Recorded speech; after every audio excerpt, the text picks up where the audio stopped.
मुकेश पाटील, त्याचबरोबर कल्याण ग्रामीणचे तालुका प्रमुख प्रकाश पाटील आणि प्रकाश म्हात्रे, त्याचबरोबर नगरसेविका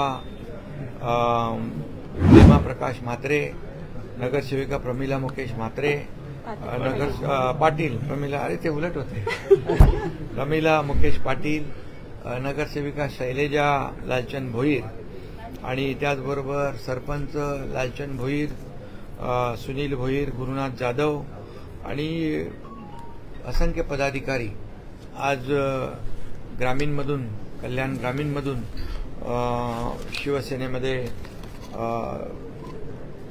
सामील झालेत. मी त्यांचं मनापासून स्वागत करतो. ही सगळी यादी आहे आणि सर्व पदाधिकारी, सरपंच आणि सगळ्यांनीच आज शिवसेनेमध्ये प्रवेश केलेला आहे.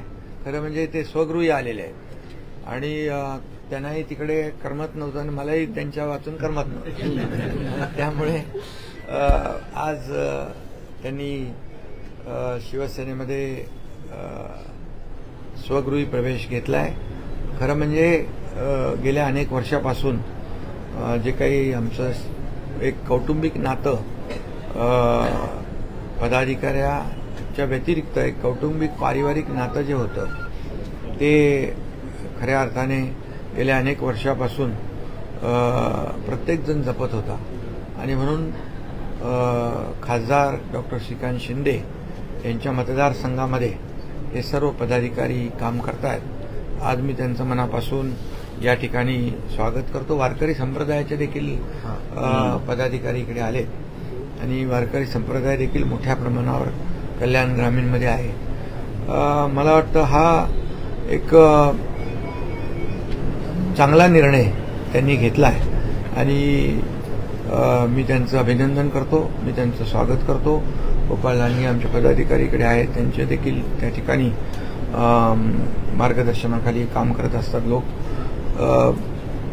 खरं म्हणजे गेले 2.5 वर्ष मी मुख्यमंत्री असताना जे काही या महाराष्ट्रासाठी घेतलेले निर्णय, जे काही विकास प्रकल्प पुढे नेले, लोकाभिमुख कल्याणकारी योजना केल्या, जसे मुख्यमंत्री माझी लाडकी बहीण योजना असेल, लाडका भाऊ असेल, ज्येष्ठ असतील, शेतकऱ्यांसाठी योजना असेल, अशा अनेक योजना, त्या योजना वाचायला गेलं तर खूप वेळ लागेल आणि म्हणून त्यानंतर देखील आता आमची दुसरी इनिंग जी सुरू झालेली आहे महायुतीची, देवेंद्रजींनी आम्ही टीम म्हणून एक त्या ठिकाणी काम करतोय आणि म्हणूनच विकासाला प्राधान्य देणारी महायुती आणि आमचा अजेंडा एवढाच आहे की या राज्याचा विकास आणि या राज्यातल्या सर्वसामान्य लोकांना जे काही त्यांचा जीवनमान उंचावणं, त्यांना शासनाच्या माध्यमातून, योजनांच्या माध्यमातून त्यांच्या जीवनामध्ये बदल घडवणं, हे सगळं आमचं उद्देश आणि अजेंडा आहे. त्यामुळे आमचा अजेंडा दुसरा काही नाही आहे, फक्त या महाराष्ट्राचा विकास करणं, कल्याणकारी राज्य करणं आणि म्हणूनच ही सर्व मंडळी, हे सर्व पदाधिकारी आज शिवसेनेमध्ये एका विश्वासाने आलेले आहेत आणि त्यांच्या संपूर्ण भागाचा विकास ज्या पद्धतीने झालेला आहे आणि यापुढे देखील अनेक ज्या काही कामं असतील, तिथले प्रश्न असतील, सोडवण्यासाठी शासन कुठेही कमी पडणार नाही आणि त्यांच्या पाठीशी एकनाथ शिंदे खंबीरपणे उभा राहील अशी ग्वाही मी या ठिकाणी देतो. आणि पुन्हा एकदा मी त्यांना एवढंच सांगतो की शिवसेना आपण बाळासाहेबांचे विचार, धर्मवीर आनंदीगे साहेबांचे विचार पुढे नेतोय आणि एक कल्याणकारी राज्य, लोकाभिमुख राज्य निर्माण करण्याचं आपलं जे काही स्वप्न, अजेंडा आहे त्याला अधिक वेगाने आपण पुढे नेण्याचं काम करतो. हे सर्व लोकांच्या प्रवेशामुळे कल्याण ग्रामीणमध्ये, कल्याण डोंबिवली महापालिकेमध्ये शिवसेनेची ताकद आणखी मजबूत होईल, शिवसेना आणखी बळकट होईल. त्यामुळे त्यांना कुठेही काही कमी पडणार नाही विकासासाठी, याचा शब्द या ठिकाणी देतो. आणि मी, आपल्याला माहीत आहे की एकदा शब्द दिला की शब्द माझा खरा करतो, हे महाराष्ट्राने पाहिलेलं आहे आणि म्हणून जो विश्वास या सर्वांनी दाखवला आहे तो विश्वास शिवसेना सार्थ करेल धन्यवाद. सर, आगामी स्थानिक स्वराज्य निवडणुका देखील आहेत. कल्याण डोंबिवली महानगरपालिकेची देखील निवडणूक असणार आहे. कशा प्रकारे याच्यामध्ये या सगळ्या पदाधिकाऱ्यांचा फायदा शिवसेनेला होणार आहे, कारण संघटन कल्याण आणि डोंबिवलीमध्ये मजबूत होत चाललेलं आहे. हा, यांच्यामुळे मी सांगितलं ना की आणखी शिवसेना मजबूत आहेच, कल्याण डोंबिवलीमध्ये आणखी मजबूत होईल, आणखी बळकट होईल आणि या सर्व लोकांच्या येण्यामुळे त्या भागातला विकासही होईल. आणि म्हणून मी आपल्याला एवढंच सांगतो की लोकसभा जिंकली आहे, विधानसभा जिंकली आहे, आता स्थानिक स्वराज्य संस्था महायुती जिंकेल आणि प्रचंड असा विजय या ठिकाणी महायुतीला मिळेल. मागील अनेक दिवसांपासून बेस्टच्या निवडणुकीची चर्चा होती. काल संध्याकाळपर्यंत ठाकरे बंधू पुढे जाणार असं म्हणत होते, मात्र आज सकाळी त्यांच्या हाती भोपळा मिळालेला आहे. काय सांगाल, महायुतीचं जे पॅनल आहे त्यांना जास्त जागा मिळालेला आहे, यश मिळालेलं आहे? खरं म्हणजे पुढे जाणार मागे जाणार हे कोणी ठरवतं, जनता ठरवत असते. आणि म्हणून या महाराष्ट्रातल्या जनतेने ठरवलेलं आहे की जे काम करणार त्यांना पुढे न्यायचं, जे घरी बसणार त्यांना घरी बसवायचं. त्यामुळे मी आपल्याला एवढंच सांगतो की लोकांना विकास पाहिजे, लोकांना कल्याणकारी राज्य पाहिजे आणि लोकांना काम करणारे लोक पाहिजे आणि सर्व लोक आमचे काम करणारे आहेत. आणि म्हणूनच महायुतीच्या काळामध्ये जे पूर्वीचं महाविकास आघाडी सरकारमध्ये जे स्थगिती सरकार म्हणून त्याचं नाव घेत होते लोक, त्या ठिकाणी सगळ्या स्थगित्या, सगळे स्पीड ब्रेकर काढून टाकले आम्ही आणि एक प्रगती सरकार, एक समृद्धी राज्याला आणणारं समृद्धी सरकार या ठिकाणी स्थापन झालेलं आहे आणि त्याचं काम वेगामध्ये सुरू आहे. दोष म्हणत होते, मात्र हे निवडणूक झाली आता इथं बॅलेटवर झाली. आता इथं काय म्हणणार, जिथं ईव्हीएमवर शंका घेतात, जेव्हा ते लोकसभा जिंकतात, इतर राज्याच्या निवडणुका जिंकतात, तेव्हा ईव्हीएम चांगलं असतं, निवडणूक आयोग चांगला असतो आणि जेव्हा हरतात तेव्हाच ईव्हीएम खराब, मग तिथं निवडणूक आयोगाला दोष देणं. आता तर ह्या निवडणुका बीएसटीच्या कुठल्या होत्या, त्या तर बॅलेट पेपरवर होत्या. आता काय म्हणणार, बॅलेट पेपरवर काय आरोप करणार? त्यामुळे शेवटी हे महाराष्ट्रातल्या जनतेने ठरवलेलं आहे. बिलकुल यामध्ये महायुतीने जे केलेलं काम आहे त्याची पोचपावती विधानसभेत आम्हाला दिली. 232 आमच्या लाडक्या बहिणींनी एवढा मजबूत त्यांना खऱ्या अर्थाने की जे काही त्यांनी योजनेत खोडा घालण्याचा प्रयत्न केला, पण लाडक्या बहिणींनी 232चा मजबूत जोडा दाखवला.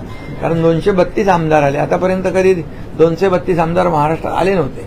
त्यामुळे विकासाला महत्व, प्राधान्य दिलेलं आहे, कामाची पोचपावती दिलेली आहे आणि यापुढे येणाऱ्या निवडणुकांमध्ये देखील जनता कामाची पोचपावती देईल आणि विजय मिळेल. ठाकरे बंधू एकत्र आल्यानंतर मुंबईमध्ये ताकद ठाकरे बंधूंची वाढेल असं म्हटलं जात होतं, मात्र पहिलीच निवडणूक याला पराभवाला सामोरं जावं लागलंय ठाकरे बंधूंना. त्यामुळे मुंबई महापालिकेत देखील अशाच प्रकारे चित्र असण्याची शक्यता आहे. महायुती म्हणून काय ठाकरेंचा ब्रँड म्हणणारे आता बँड वाजलं, चर्चा सुरू झालेली.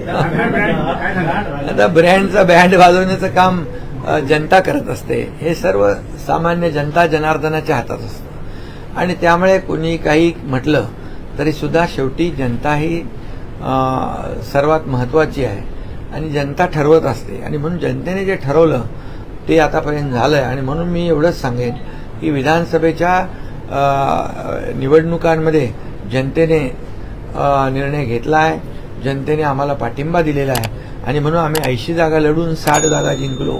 हा इतिहास आहे. आणि म्हणूनच काही लोक म्हणत होते एकही आमदार निवडून येऊ देणार नाही, तर आमचे 60 आमदार निवडून आले. त्यामुळे येणाऱ्या महापालिका, स्थानिक स्वराज्य संस्था निवडणुका देखील महायुती प्रचंड मताधिक्याने जिंकेल हे आपण निवडणुकांमध्ये जनता दाखवून देईल. धन्यवाद. थँक्यू. महाराष्ट्रामध्ये पावसाने हाहाकार माजवलाय, शेताचं नुकसान झालंय, नदी नाले तुडून अतिवृष्टीमुळे बऱ्याच ठिकाणी नुकसान झालेलं आहे. वस्तुस्थिती आहे. मुख्यमंत्री स्वतः मी देखील स्वतः अनेक ठिकाणचा आढावा घेतलेला आहे आणि त्याबरोबर जिथं जिथं शेतकऱ्यांचं नुकसान झालेलं आहे त्याचे युद्ध पातळीवर पंचनामे करण्याचे देखील आदेश दिलेले आहेत. आणि शेवटी महायुतीचं सरकार हे शेतकऱ्यांच्या पाठीशी नेहमी उभं राहिलेलं आहे. मला आठवतं की 2.5 वर्षाच्या काळामध्ये शेतकऱ्यांना जवळपास नुकसान भरपाई आणि विविध योजना, शेतकरी सन्मान योजना असेल, पीक विम्याची योजना असेल, 45,000 कोटी रुपये 2.5 वर्षामध्ये देण्याचा ऐतिहासिक निर्णय महायुती सरकारने घेतला. त्यामुळे यापुढे देखील सरकार, महायुती सरकार शेतकऱ्यांच्या पाठीशी उभं राहील. शेतकरी आमचा बळीराजा आहे, अन्नदाता आहे आणि शेतकऱ्यांना आमचं सरकार वाऱ्यावर सोडणार नाही. तर गरज नसेल ओला दुष्काळ जाहीर करू शकतो सरकार. सर, राज्यामधून अनेक पक्षप्रवेश होत आहेत, अजून काही पक्षप्रवेश राज्यभरातून कल्याण में सर जिस तरीके से आप शिवसेना जिससे लगातार अपनी ताकत को बढ़ा रही है, अनेक लोग जो है आपके पार्टी में शामिल है, उद्धव ठाकरे गुट के पार्टी के लोग जिसे आपकी पार्टी, किस तरीके से आने वाले नगर निगम चुनाव में जो इसका फायदा देखने को मिलेगा? पिछले समय से जब से हमारा महायुति सरकार का गठन हुआ और तब से शिवसेना में शामिल होने का काम हमारे कार्यकर्ता कर रहे हैं. वो उबाटा के हो, कांग्रेस के हो और अन्य पार्टी के हो, वो लोग रोजाना शिवसेना में आ रहे. ये तो हमारे घर के ही लोग हैं. ये 3 नगरसेविका हमारी लाडली बहना है, उन्होंने भी प्रवेश किया है. तालुका प्रमुख प्रकाश मात्रे, मुकेश पाटिल, इन्होंने भी प्रवेश किया है. और तीनों हमारी प्रमिला पाटिल, शैलजा भोईर, प्रेमा पाटिल, ये 3 नगरसेविका है, मौजूदा नगरसेविका है, उन्होंने अभी प्रवेश किया है. ये हमारा लालचंद भोईर सरपंच है, सुनील भोईर है, गुरुनाथ जाधव है और कई 40 ये पदाधिकारी जो है प्रमुख पदाधिकारी, इन्होंने आज शिवसेना को ज्वाइन किया है. ये विचारधारा से जुड़े हुए लोग हैं और मैं उनका स्वागत करता हूं. हम बाला साहब ठाकरे जी की, धर्मवीर आनंद दिघे साहब की विचारधारा को आगे ले जा रहे हैं. एक विकास की विचारधारा है, एक आइडियोलॉजी है और निश्चित रूप से इस विचारधारा से ये सब जुड़ रहे हैं और इसका फायदा आने वाले चुनाव में कल्याण डोंबिवली कारपोरेशन में जरूर होगा, क्योंकि ये सब लोग अपने अपनी जगह पर अच्छा काम करने वाले, वहां के लोगों को न्याय देने वाले ताकतवर लोग हैं. शिवसेना और मजबूत हो जाएगी और उनके इलाके के लोगों को वहां के विभाग का विकास होगा. इसलिए मैं उनको बहुत बहुत धन्यवाद देता हूं, उनका अभिनंदन करता हूं. बेस्ट चुनाव के रुझान आ चुके हैं, जिस तरीके से महायुति का विजय, आरोप हो रहे थे कि पैसे बांटे जा रहे हैं, जिस तरीके से ईवीएम में धांधली होती है. ईवीएम इधर ईवीएम नहीं था, इधर बैलेट पेपर था. अभी क्या बोलेंगे? ईवीएम के ऊपर जब जीतते हैं, जीत होती है तो बोलते हैं कि ईवीएम अच्छा है, चुनाव आयोग अच्छा है. फिर बाद में हारते हैं तो ईवीएम पर दोष लगाते, आरोप लगाते, चुनाव आयोग को कहते हैं चुनाव आयोग है, चुनाव लगाने वाला आयोग है, ऐसे कहते हैं. तो ये तो ठीक नहीं है. और हम जब लोकसभा का चुनाव वो जीत गए, कई राज्यों का चुनाव वो जीत गए, तब ईवीएम अच्छा था, चुनाव आयोग भी अच्छा था. हारने के बाद ही क्यों ऐसा करते हैं? इसलिए चुनाव आयोग ने उनको चैलेंज किया है कि आपके पास जो भी है सबूत वो पेश करो, अन्यथा माफी मांगो. और इसलिए मैं इतना ही कहूंगा कि जब जब वो आरोप लगाते हैं तो महाराष्ट्र के तमाम हमारे लाडली बहनों का अपमान होता है, लाडले भाइयों का अपमान होता है, लाडले किसानों का अपमान होता है, हमारे महाराष्ट्र की जनता ने महायुति को जिन्होंने वोट दिया है उनका अपमान होता है. और ये अपमान का बदला ये आने वाले लोकल बॉडी इलेक्शन में महाराष्ट्र की जनता जरूर लेगी. दिल्ली की मुख्यमंत्री रेखा गुप्ता के ऊपर हमला किया गया, आप उनके इसमें भी देखते, समारोह में भी, जिस तरह से हमला हुआ, कैसे देखते हो? सुरक्षा में क्या चूक हुई थी, क्या करना चाहोगे? देखिए, ये तो दुर्भाग्यपूर्ण बात है और निश्चित रूप से मुख्यमंत्री जी वो सुरक्षा का में जो खामियां हैं, जो त्रुटियां हैं, उसको देखकर उसके ऊपर कार्रवाई करेंगे. वंदने बाळासाहेब ठाकरे साहेबांचा, धर्मवीर आनंद दिघे साहेबांचा, एकनाथ शिंदे राजे बोलो, हम तुम्हारे साथ हैं. प्रधानमंत्री नरेंद्र मोदी थे, गृहमंत्री अमित शाह थे, जेपी नड्डा जी थे, तमाम मंत्रिमंडल. हमारे लिए बहुत ही खुशी की बात है, क्योंकि सीपी राधाकृष्णन जी महाराष्ट्र के राज्यपाल रह चुके हैं और महाराष्ट्र के राज्यपाल के रूप में उन्होंने हमारी महायुति सरकार को अच्छा मार्गदर्शन भी किया है और बहुत ही सिंसियर और बहुत ही नेक इंसान वो है. और मैंने उनको कहा था कि जब वो आए थे तो महाराष्ट्र के लिए लकी साबित हुए थे. अब मैंने कहा था कि महाराष्ट्र आपके लिए लकी साबित हुआ है. मैंने उनको बहुत बहुत शुभकामनाएं दी हुई है और एक नेक इंसान, नेक व्यक्तिमत्व, जिनको संसदीय जो कारोबार है उसका बहुत अनुभव है और इसलिए ये एक अच्छा कर्तृत्ववान नेता को उपराष्ट्रपति पद मिल रहा है और वो भी महाराष्ट्र के राज्यपाल होने के बाद में। इसलिए मैं उनको अभिनंदन उनका करता हूं और आदरणीय देश के लोकप्रिय प्रधानमंत्री नरेंद्र मोदी जी का भी अभिनंदन करता हूं क्योंकि अच्छा चयन उन्होंने किया और अच्छे इंसान को मौका दिया। गरजा हिंदुस्तान चॅनलला सबस्क्राईब करा आणि ताज्या घडामोडी जाणून घेण्यासाठी बेल आयकॉनवर प्रेस करा।